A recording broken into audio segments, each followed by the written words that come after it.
14 नं चिरांदुवार समाजनि थाखाय खोब गोजोनथावना बाथ्रा जोंनि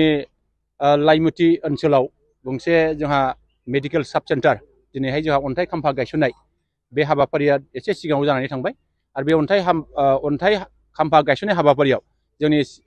31 नं सिलि समाजनि जाहा एमएलए मानव गेदेर जयन्त बसुमतारिया बाहाय बाहागो लाफैनानै बेखौ बिथाङा बेखेवनानै होदों आरो बे हाबाफारियावनो जोंहा बिटिआरनि मानव गेदेर इएम जा रनजित बसुमतारी बिथाङाबो बे हाबाफारियाव बाहागो लानो हादों जोंनि चिरांनि जइन्ट डाइरेक्टर जोंहा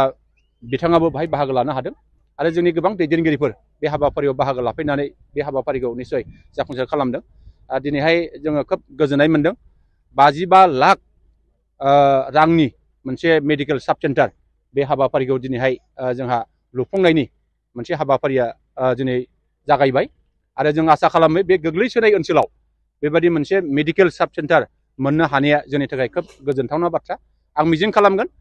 जोंहा बे मेडिकेल साब सेन्टारनि गेजेरजों फैबाय थानाय समाव बे ओनसोलनि गोबां सावस्रि बिथिङाव जे जेंना जानाय बे जेंनाफ्रा निस्सय फोजोबनो हागोन बेखौ जों मिजिं खालामो आसा खालामो जाहाथे बे ओनसोलनि रायजो राजाफ्रा बेबायदि गोबां जेंनानिफ्राय निस्सय उदां जागोन आं बेखौ मिजिं खालामो लोगोसे जोंहा नैबे जोंनि खुंग्रिं बिसिडिसिनि सिङाव नैबे बुरबस्ति गामियाव मोनसे मडेल अंगनबादि सेन्टार बिनिनो मोनसे अन्थाइ खाम्फा गायसननाय बे हाबाफारियाबो जोबनानै थांबाय आरो बे हाबाफारिखौ जोंनि 31 नं सिलि समाजनि एमएलए मानव गेदेर जाहा जयन्त बसुमतारी बिथाङा बाहाय गाहाय आलासि महरै नुजाफैनानै बे अन्थाइ खाम्फाखौ गायसननानै होलांबाय आं आसा खालामगोन बे अन्थाइ खाम्फा गायसननायनि गेजेरजों बे मडेल अंगनबादि लुनायनि गेजेरजों बाहाय जोंनि जे सोलोंथाइनि जे जेंना बे सोलोंथाइनि जेंनाया निस्सय एसेब्लाबो जोङो मोजां फारसे लाबोजागोन बा सौहैनो हागोन आं बेखौ मिजिं खालामो आरो बे अन्थाइ खाम्फा गायसननायनि गेजेरजों 25 लाखनि मोनसे लुनाय बे खामानिया गाबोननिफ्रायनो निस्सय स्टार्ट जागोन आं मिजिं खालामो जाहाथे बिनि गुबै खामानिखौ जाहाथे जायफोर मावगोन बिथांमोना जाहाथे मोजाङै मावनानै होगोन आरो बेखौ रायजो राजाया जाहाथे मोजाङै जोथोन लानानै बे न'खौ लुनायाव मदद खालामनांगोन आरो फैबाय थानाय समाव बे न'नि गासै बिबानखौ रायजो राजाफोर लागोन आं बेखौ मिजिं खालामो लाइमुथि ओनसोलाव फरायसालिनि जेंना लामानि जेंना जानानै दा नोंथांनि सरकारा माबायदि मावलांनो थाखाय नाजागोन जोंनि बिटिआरनि मानव गेदेर गाहाय मावफुं सोद्रोमा प्रमद बर'नि गोख्रों नाजानाय आसामनि गिबि मन्त्रि डक्टर हिमन्त बिश्व शर्मानि गोख्रों नाजानायनि गेजेरजों दिनैहाय जोंनि बे ओनसोलाव बोसोरथामनि गेजेराव गोबां खामानि मावदों होननानै जोङो बिखा बुंनानै बुंनो हायो जोंनि बोसोरथामनि गेजेराव दिनै गोबां बायदि बायदि खामानिफ्रा जाबाय थादों जे जोंहा गोबां फ्लेगशिप प्रग्रामनि गेजेरजों स्किमनि गेजेरजों बायदि बायदि आसनिनि गेजेरजों जों गोबां माखासे खामानिखौ मावबाय थानायखौ जों मोनदों दा लाइमुथि ओनसोलाव जोंहा फरायसालिनि मोनसे आंखाल जानानै दङ जों मिजिं खालामो थांनाय 2020 मायथाइनि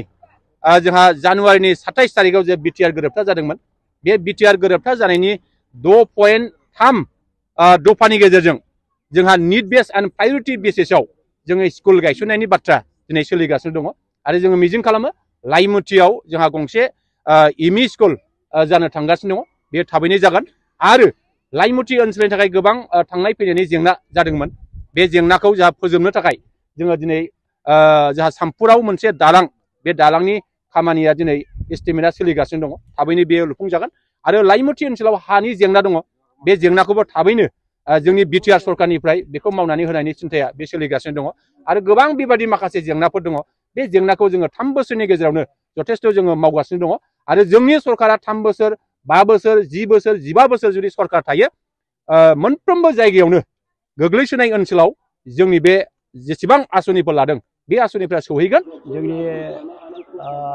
14 दुवार एमएलए जयन्त सार बिथाङा फैनानै जोंनि साब सेन्टारखौहाय खाम्फा गायसनफैबाय बे खाम्फा गायसननायाव जोंनि रायजो राजाफोरा जोबोद गोजोननायखौ मोनदों जिहेतु जों गोबाव समनिफ्राय बेवहाय भुगिना दङमोन बेमार आजारजों एबा जोंनो साब सेन्टार नांगौ होननानै जोङो सिन्था खालामदोंमोन बेबायदिनो जों सावरायदोंमोन एमएलए सारजों आरो इएम सारजों बिथांमोनहा ओरैबायदि गोसो खुसियैनो जोंनि इउपिएल सरकार जानायखाय बिथांमोना गोसो होनानै बे खामानिखौ मावफैबाय आरो जोंनि मोगथाङाव नुजाफैबाय आरो दिनै खाम्फाखौ गायसनबाय बे गेजेरजों बयबो रंजादों आरो उननि बारावबो बेनिफ्राय देरसिनजों देरलाङो आरो बे खामानिया मोजाङै जाफुंलाङो आं बेखौहाय आसा लाखिनानै आंनि बिबुंथिखौ बावनो फोजोबबाय नोंथांमोना नैबे मिरुखौ मोननानै माबायदि मोनदों गोसोखौ आरो माबायदि साबायखर होगोन मिथिनो माया नैबे मिरुखौ मोननानै नोंथांमोना गोसोखौ माबायदि औ मोनदों? बेखौ आरो माने बिराद गोसोआव गोजोननाय मोनदों आरो बेनिख्रुइ साबसिन आरो माहाय बुंनो आरो उननिफ्राव दा बेखौ साबसिन जालाङो बेखौ जोङो आसा लाखिबावबाय आरोखि। नोंथांमोननि एरियायाव बेसिक हिसाबै मा मानि गोनांथि जानानै दं? जोंनि एरियायावथ' दाथ' गोरोन्थिया बेनो दङ जाहैबाय दंफां बोनाय मानाय बेखौनो जों बादा होनोबो हाया जाहैबाय। ओमफ्राय हा सरकारनि आरो मा मा माबाफोरखौ मोननो लुबैदों? जोंनि सरकारनि मोननो लुबैनाय बहुद दङ लाइमोथि हालामावहाय। जेनेबा फार्स्टआव जोंहा दालां गैया, दालां जोंनो नांगौमोन। दा बेखौ दालांबो जानो हमगासिनो दङ। ओमफ्राय जोंना मेडिकेल नांगौमोन, बेबो दा जानो हमबाय। आरो बिसेसके जोंहा दा स्कुलनि थाखाय बिराद समस्या दं गथ' गथाय। बिनिफ्राय लायस'नांगौ थांनांगौआ 10 माइल पर्यन्त रानिखाता थाङो, भुटिनार थाङो, बेयाव गथ'फ्रा थांनानै फरायहैयो। बेनिखायनो खाथियावनो जुदि हाइ स्कुलफोर जायोब्ला सरकारनि आरो एम इ स्कुलफोर जायोबा एल पि स्कुल जायोब्ला बावनो जथेस्थ' फरायनानै ओंखाम गुसु जानानैबो बाव फरायनो हायोमोन आरोखि। दा बेखौ जोङो सरकारनिफ्राय बे मोनथाम मोनब्रैखौ जोङो दा फरायनो school, M E school, high school, L P school आरो प्लास दालां। नोंथांमोना सिगां माबायदि माने सावस्रिनि बिथिङाव फाहामथाय लानायाव माबायदि जेंनायाव गोलैनो गोनां जायो? सिगांनि जे सरकारमोन बिपिएफमोन बे समावथ' ओरैबायदि गुलुं गुजुखामोन, मावनाया जाखायाखै, थगायजोबलांदों। खिन्थु दा जोंनि बे इउपिपिएल दोलोनि जे सरकार बियो 3 बोसोरावहाय मावबोदों, मोजाङैनो जाफुंजोबगासिनो दङ आरो जागासिनो दङ आरो जाबावगोन बेखौ जों आसा लाखिदों। दा जोंनि सरकारा मावगासिनो दङ, जोङो सरकारखौ बाख्नायो आरो बेबायदिनो मावलांगोन होनना जों आसा लाखिदों आरोखि। माबायदि जेंनायाव गोलैयोमोन? सिगाङावथ' बिदि साब सेन्टार गैयामोन नालाय। साब सेन्टार गैयामोन सिगां, दा बेहाय दुखु दंमोन। बिसोर जागोन होननानै थगायबाय थादोंमोन बै सिगांनि सरकारा। खिन्थु दा जोंनि सरकार गोदान जानायजों लोगोसे जों जे